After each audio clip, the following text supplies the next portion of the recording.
మన inner peace YouTube ఛానల్లో ఒక యోగి ఆత్మకథా సెషన్స్లో శ్రీ పరమహంస యోగానంద గారి దివ్య చైతన్యంతో మమేకమవుతూ శ్రీ పరమహంస యోగానంద గారి దివ్య ఆశీస్సులతో మనం ఈరోజు ఎపిసోడ్ని స్టార్ట్ చేసేద్దాం.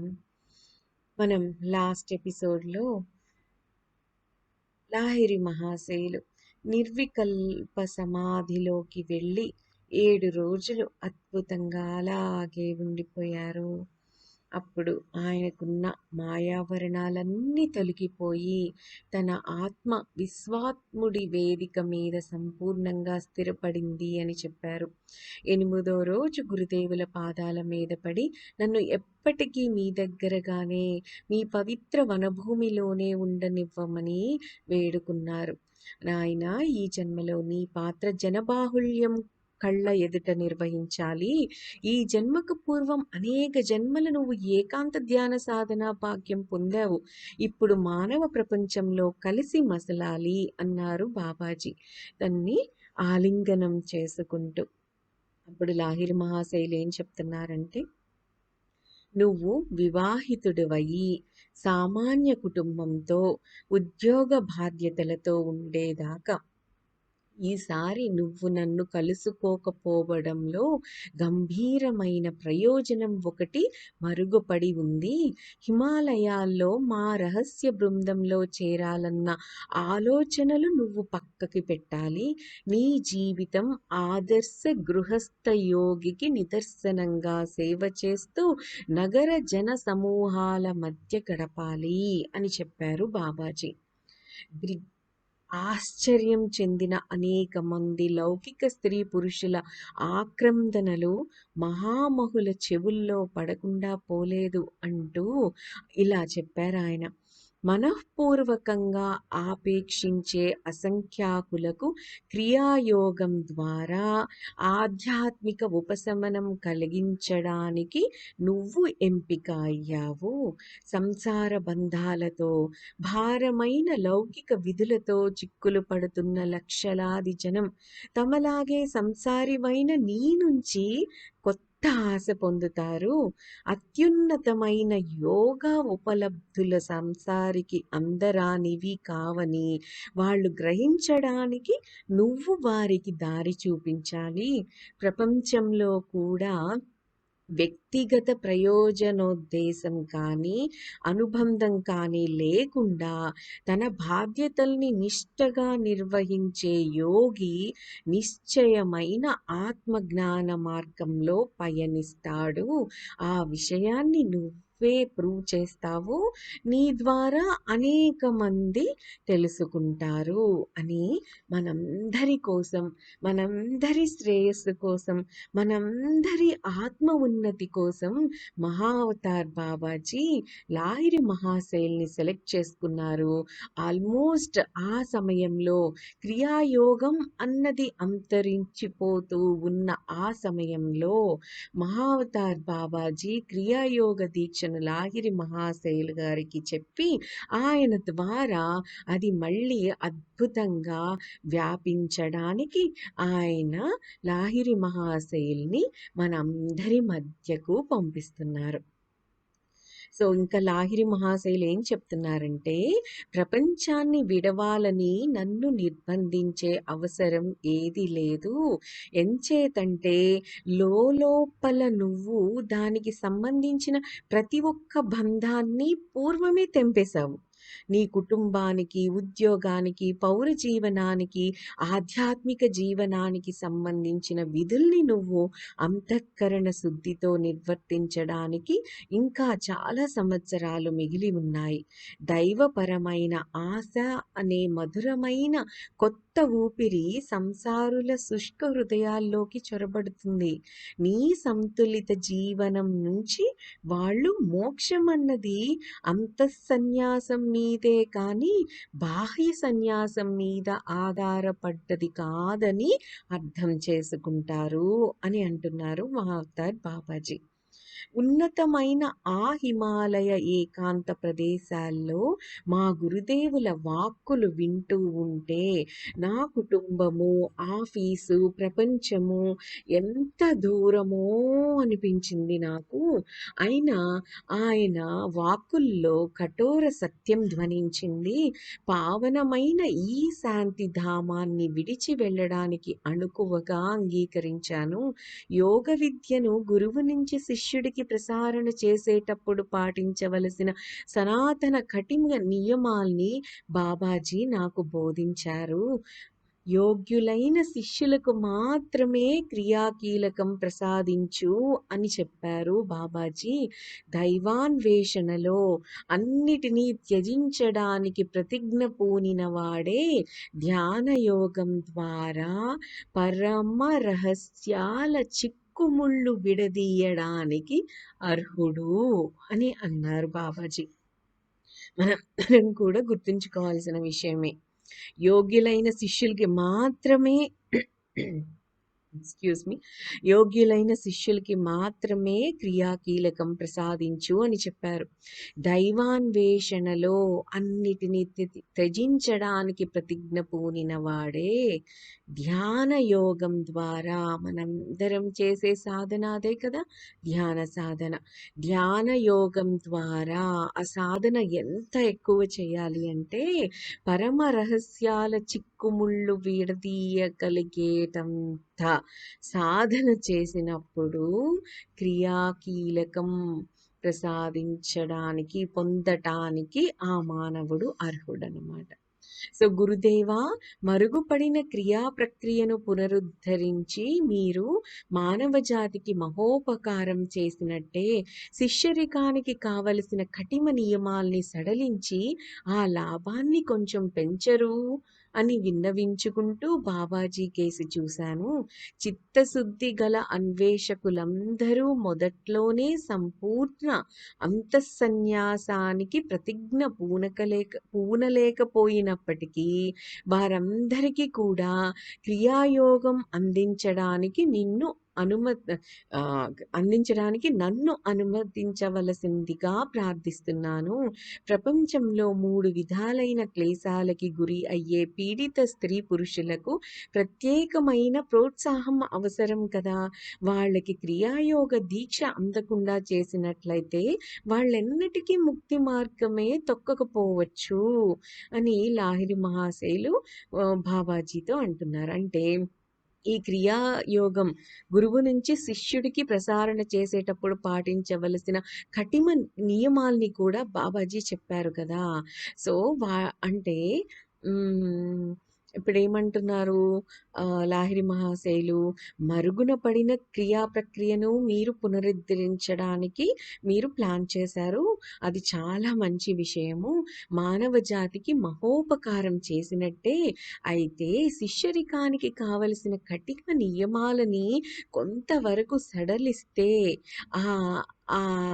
అది ఆ లాభాన్ని ఎక్కువ మంది పొందుతారేమో అన్న విషయాన్ని బాబాజీ గారికి లాహిరి మహాశయులు విన్నవించుకున్నారు. ఇంకా ఏం చెప్తున్నారు, ఎంత ప్రేమో చూడండి గురువులకి మన మీద. మనం కఠిన నియమాల్ని పాటిస్తూ మన ఆత్మ యొక్క ఉన్నత స్థితిని పొందలేమేమో అన్ని మన మీద ప్రేమతో ఆ నియమాల్ని సడలించమని మహావతార్ బాబాజీని లాహిరి మహాశయులు విన్నవించుకుంటున్నారు. అలాగే కానీ ఈశ్వరేచ్ఛ నీ ద్వారా వ్యక్తమైంది. వినయంగా నిన్ను సహాయం అడిగే వాళ్ళందరికీ క్రియాయోగ దీక్ష ఇయ్యి అని జవాబిచ్చారు దయామయులైన గురుదేవులు. ఇప్పుడు అంటే మొదట్లో మహావతార్ బాబాజీ ఇతరులకి క్రియాదీక్ష ఇవ్వడానికి లాహిరి మహాశయులకు ఒక్కరికే అనుమతి ఇచ్చారు. తరువాత యోగావతారమూర్తులైన లాహిరి మహాశయులు క్రియాయోగం ఉపదేశించడానికి తమ శిష్యుల్లో కొందరికి కూడా అధికారం ఇమ్మని కోరారు.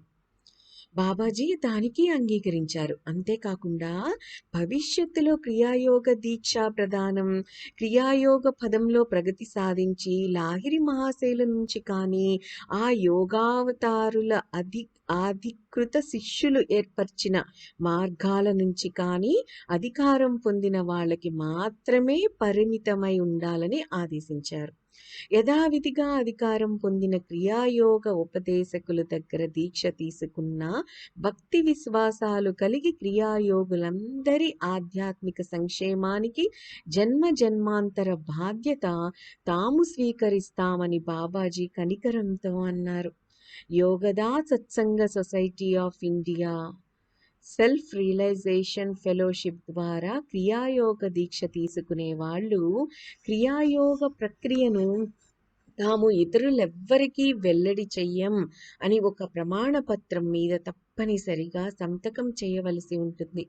ఈ విధంగా సులభము సునిశితము అయిన క్రియాయోగ ప్రక్రియ అధికారం పొందిన ఉపదేశకుల మూలంగా మార్పులకు వికారాలకు లోను కాకుండా పరిరక్షితమై మౌలిక అవికార రూపంలో నిలిచి ఉంటుంది.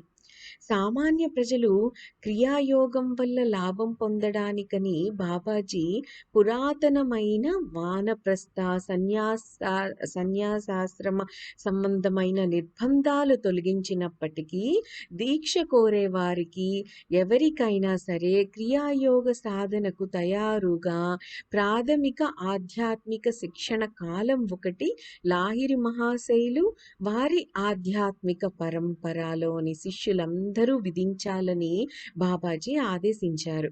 క్రియాయోగం వంటి అత్యున్నత యోగ ప్రక్రియ సాధన అస్థిరమైన ఆధ్యాత్మిక జీవితానికి సరిపడేది కాదు. క్రియాయోగం ధ్యాన ప్రక్రియను మించినది. అది ఒక జీవిత మార్గం. అంచేత దీక్ష పొందేవాడు కొన్ని ఆధ్యాత్మిక విధుల్ని నిషేధాల్ని మన్నించడం అవసరమవుతుంది. మహావతార్ బాబాజీ, లాహిరి మహాశయ, స్వామి శ్రీ యుక్తేశ్వర, పరమహంస యోగానంద గార్ల ద్వారా పారంపర్యంగా వచ్చిన ఈ బోధనలను Yogoda Satsanga Society Self realisation Fellowship నిష్ఠగా పాటిస్తున్నాయి.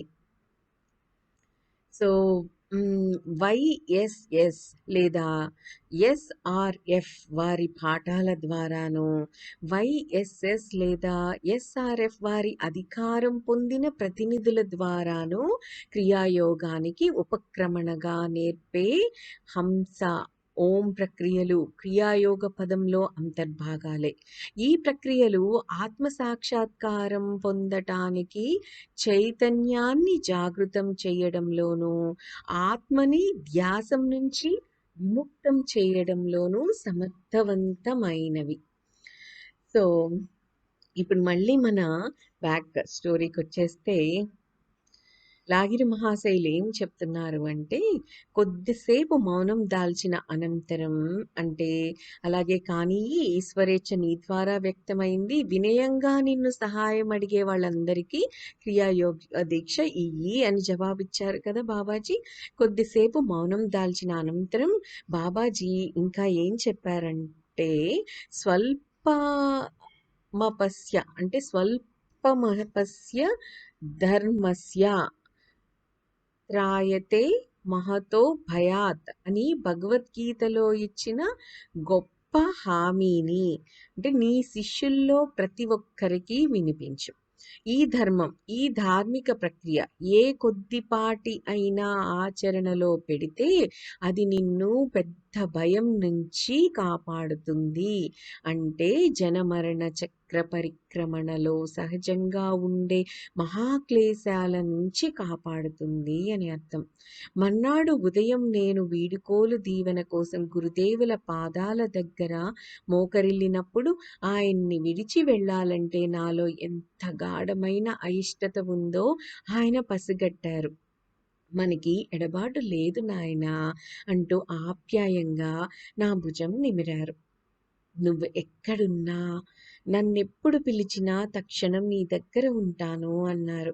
ఆయన చేసిన అద్భుతమైన ఈ వాగ్దానం వల్ల ఊరట చెంది కొత్త కొత్తగా పొందిన దివ్యజ్ఞాన స్వర్ణంతో సంపన్నుణ్ణి అయ్యి కొండ దిగుదల దారి పట్టాను.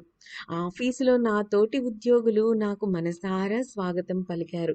10 రోజులుగా వాళ్ళు ఆ హిమాలయారణ్యాల్లో నేను దారి తప్పిపోయానని భావించారు. త్వరలో మా ప్రధాన కార్యాలయం నుంచి ఉత్తరం వచ్చింది. లాహిరి దానాపూర్ అంటే కాశీకి దగ్గరలో ఉన్న ఒక ఊరు. లాహిరి ధనాపూర్ ఆఫీసుకు తిరిగి రావాలి అని ఉంది. రాణిఖేత్కు అతని బదిలీ పొరపాటున జరిగింది. రాణిఖేత్ విధులు చేపట్టడానికి మరో వ్యక్తిని పంపి ఉండవలసింది అని ఉంది ఆ ఉత్తరంలో. భారతదేశంలో ఇది కూడా ఎవరి సంకల్పం? మహాబాబాజీ గారి సంకల్పం. ఆయన తన భావాలతో మనస్సులని కేంద్రాలుగా వాడి మళ్ళీ ఆ ట్రాన్స్ఫర్ని బ్యాక్ తీసేసుకున్నారనమాట. సో భారతదేశంలో ఈ బహుదూర స్థలానికి నన్ను రప్పించడానికి దారి తీసిన సంఘటనల పరస్పర వ్యతిరేక దిశాభిముఖమైన గుప్త ప్రవాహాల్ని తలుచుకుంటూ చిరునవ్వు నవ్వుకున్నాను అంటున్నారు లాహిరి మహాశయులు. ఇంకా ఏం చెప్తున్నారంటే, దానాపూర్కి తిరిగి వచ్చే ముందు మురాద్బాద్లో ఉన్న ఒక బెంగాలీ కుటుంబంతో నేను కొన్నాళ్ళు గడిపాను. అక్కడ నన్ను కలుసుకోవడానికి 6 వచ్చారు. ఆధ్యాత్మిక విషయాల మీదకి నేను సంభాషణ మళ్ళించేసరికి నాకు ఆతిథ్యం ఇచ్చిన ఆయన నిరాశగా ఏమన్నారంటే, ఈ రోజుల్లో ఇండియాలో సాధువులే కరువయ్యారు అన్నారు. దానికి నేను, బాబు ఈ గడ్డ మీద ఇప్పటికీ ఉన్నారు మహామహులు అంటూ ఆక్షేపణ తెలిపాను. ఉత్సాహం పెళ్ళుకోవడం వల్ల హిమాలయాల్లో నా అలౌకిక అద్భుత అనుభవాల్ని వాళ్ళకి చెప్పాలన్న ఊపు వచ్చింది నాకు. ఆ మిత్రబృందం మర్యాదగానే అపనమ్మకం తెలియబరిచింది. వాళ్ళల్లో ఒకరు ఊరడింపుగా ఏమన్నారంటే, లాహిరి గారు, పలచబడ్డ ఆ కొండగాలుల్లో మీ మనస్సు ప్రయాసకు గురైంది. మీరిప్పుడు చెప్పింది ఏదో పగటి కల అని. సత్యనిష్టమైన ఉత్సాహంతో ఊగిపోయి ఉచితమైన ఆలోచన కొరవడి మాట్లాడాను. నేను కనుక పిలిచినట్లయితే నా గురుదేవులు ఇక్కడ ఈ ఇంట్లోనే దర్శనమిస్తారు అన్నారు లాహిరి మహాశయులు. ప్రతి ఒక్కరి కళ్ళల్లోనూ ఆసక్తి మిలమిలలాడిందట అప్పుడు. అటువంటి అద్భుతం చూడాలన్న ఉత్సుకత వాళ్ళల్లో కలగడంలో విడ్డూరం లేదు. కొంత మట్టుకు అయిష్టంగానే నేను ప్రశాంతమైన ఒక గది, 2 కొత్త ఉన్ని గొంగళ్ళు కావాలి అని అడిగాను. గురుదేవులు ఆకాశం అంటే ఈథర్లో నుంచి భౌతిక రూపం ధరిస్తారు అన్నాను. తలుపు అవతల నిశ్శబ్దంగా ఉండండి, కాసేపట్లో పిలుస్తా మిమ్మల్ని అని చెప్పాను వాళ్ళకి. మా గురుదేవుల్ని సవినయంగా ఆహ్వానించేస్తూ ధ్యాన స్థితిలో నేను మునిగిపోయాను.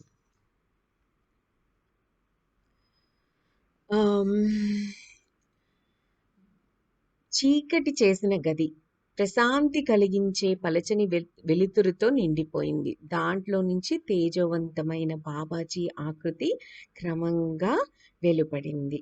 ఆ తరువాత ఏమైంది అన్న విషయాన్ని మనం మన నెక్స్ట్ ఎపిసోడ్లో డిస్కస్ చేద్దాం. దట్స్ ఆల్ ఫర్ టుడే అండి. ఈ అద్భుతమైన విషయాలని మళ్ళీ మళ్ళీ గుర్తు చేసుకుంటూ హాయిగా ఆనందంగా మీ రోజుని గడిపేయండి. That's all for today, Andy. Have a great day. Thank you. Thank you. Thank you.